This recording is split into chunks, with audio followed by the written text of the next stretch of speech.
Olá, joaantoniobr.com, nosso site. Esse é o vídeo 3, onde eu discorro um pouquinho, de maneira breve, sobre a literatura brasileira, né? Literatura brasileira, ela teve, na verdade, o início, né? Ainda em Portugal, quando fluía em Portugal a primeira lírica, né? De Portugal com as cantigas, né? Eram cantigas e Portugal tinha, né, uma literatura não muito forte, né? E essas cantigas era exercida mais por religiosos, né, por padres católicos. E a população, né, como as comunidades usava folhetins, né, para movimentar essa cantiga, né, que eram 4 cantigas: cantiga de amor, cantiga de maldizer, cantiga de amigo e cantiga de escárnio, né? Então, de acordo com a necessidade que eles tinham, né, a população escrevia e distribuía, passava de casa em casa fazendo isso. E interessante que a cantiga de amor, ela fala sobre amizade. Há uma inversão nas cantigas, né? E a cantiga de amigo fala do amor conjugal, do amor da relação amorosa. Então há essa inversão nas cantigas. Por bem, Portugal fluía essas cantigas, né? Porque lá o movimento era trovadorismo, né?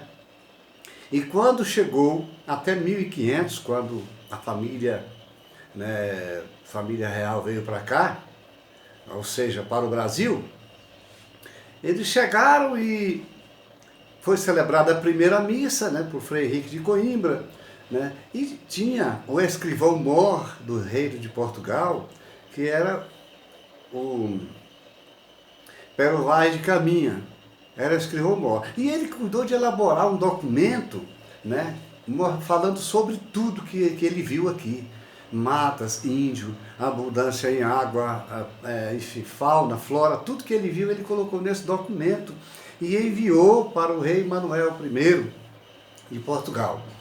E esse documento ficou conhecido como a Carta de Pero Vaz de Caminha. Então, essa Carta de Pero Vaz de Caminha, ela foi o primeiro documento literário brasileiro, da nação brasileira. E ficou também considerado por muitos estudiosos, era muito bem aceita como sendo a certidão de nascimento do Brasil, da nação brasileira. Pois bem, então seguiu-se de 1500 a seguir, né? De 1500 a 1600, né? Ficou conhecido como quinhentismo, né? E todo esse quinhentismo fluiu, né, as cantigas. Continuou sendo as cantigas, né, fluentes na nação brasileira, né, no seu primeiro centenário.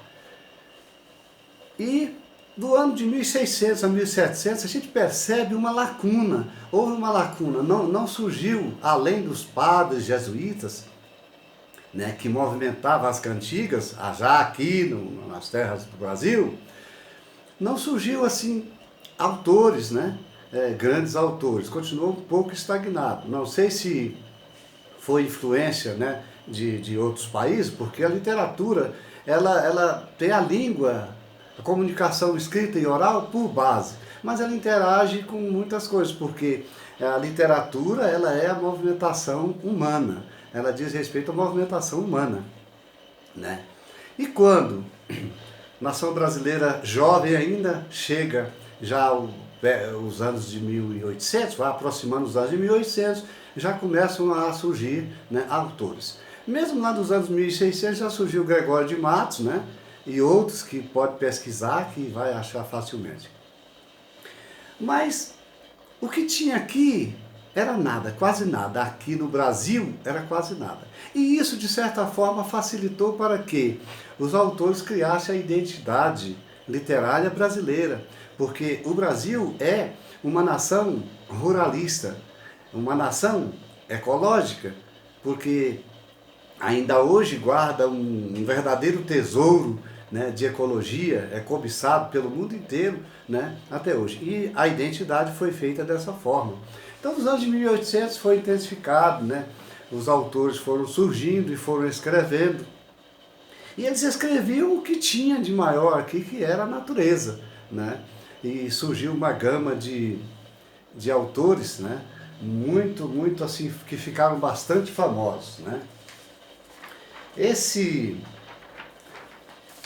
movimento do quientismo, ele foi longe, muito depois, né, dos anos de 1700, ele ainda continuou ainda, né, sendo exercido, que era o trovadorismo, como já foi dito, né, com as cantigas. Mas, nos anos de 1800 a seguir, os autores laçaram mão de criar a identidade literária brasileira. Então, uma vez que Portugal dependia de outros países para a sua literatura, era uma literatura fraca.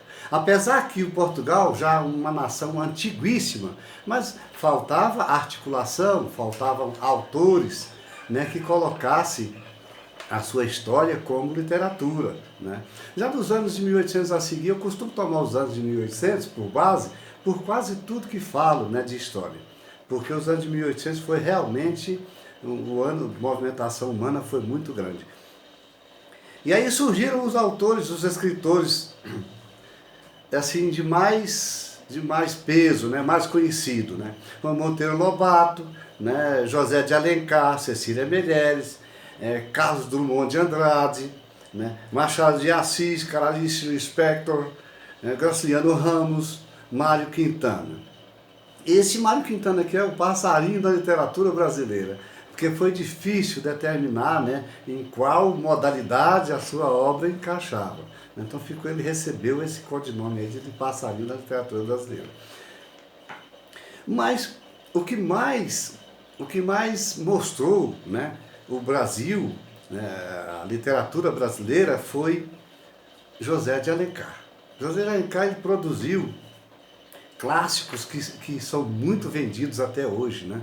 Porque ele soube retratar bem, assim, o povo, né? O povo, a mulher brasileira, o homem brasileiro, o índio, o homem do campo. Ele soube muito bem, né, mostrar como era o povo brasileiro em seus romances.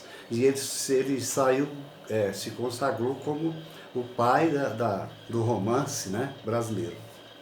Então, muito bom, José de Alencar, eu recomendo, muito bom, né? Você que está vivenciando o academicismo, né, nos cursos de humanismo, eu recomendo, né? Recomendo que você faça isso, né?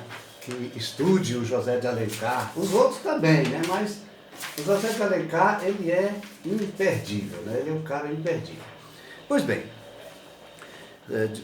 desviando um pouquinho aqui do foco, o ano de 1789, né, foi o fim da Idade Moderna, né, e o início, né, da sociedade moderna democrática. A Idade Moderna, ela era absolutista, era uma sociedade modelo absolutista, né, e essa Revolução Francesa que influenciou o mundo todo, né, porque iniciou-se uma era democrática, né, uma sociedade, um espaço para uma sociedade democrática, né? Então foi muito importante esse evento. Não sei se foi por esse evento que os anos de 1700, pelo menos de 1789 a seguir, não surgiram assim autores, né, brasileiros. Não sei se é por isso, mas foi uma coisa assim, um evento que influenciou muito o mundo todo, né? O pré-modernismo, né? Pré-modernismo não foi considerado uma escola literária. Foi um período da literatura brasileira, né, em que aconteceu no início do século XX, né, até a Semana de Arte Moderna, né, em 1922. Né. Então foi transição do simbolismo para o modernismo. Então são reflexos que eu estou citando aqui, tá, para instigar o discente que está vivenciando o academicismo, né, a fazer um trabalho assim.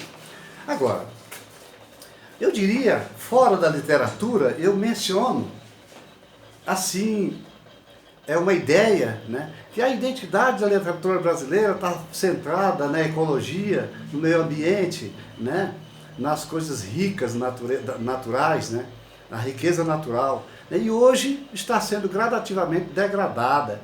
Então, o que está vivenciando o academicismo, o discente, alunos de cursos superiores, formem, trabalhem e procurem trabalhar voltados para a preservação, né, dessa nossa literatura brasileira, da nossa identidade literária brasileira, de maneira física, de maneira concreta, para que se preserve a natureza do Brasil. Então vai em frente, pesquise, né? Estude a literatura brasileira, e da literatura brasileira fica isso, né? Eu vou mencionar só isso, né? As cantigas instiga a gente a falar mais, né? Mas no outro caso eu vou falar sobre as obras propriamente ditas desses autores da literatura, da identidade, que criaram a identidade da literatura brasileira. Vou falar isso no outro vídeo. As cantigas, quando a pessoa não gostava do vizinho ou uma outra pessoa, ele usava a cantiga de maldizer e escrevia, mencionava as partes íntimas, né, das pessoas e mandava para ele, né? Interessante isso. É muito, muito interessante. Vá lá, faça uma pesquisa, sobretudo sobre os anos 1700, preserve a natureza, que é a nossa identidade. Um forte abraço, assista o próximo vídeo, tá? Assista os meus vídeos aí e tome por base para que você realize o seu trabalho acadêmico. Um forte abraço, tchau, até o próximo vídeo, a gente se vê lá.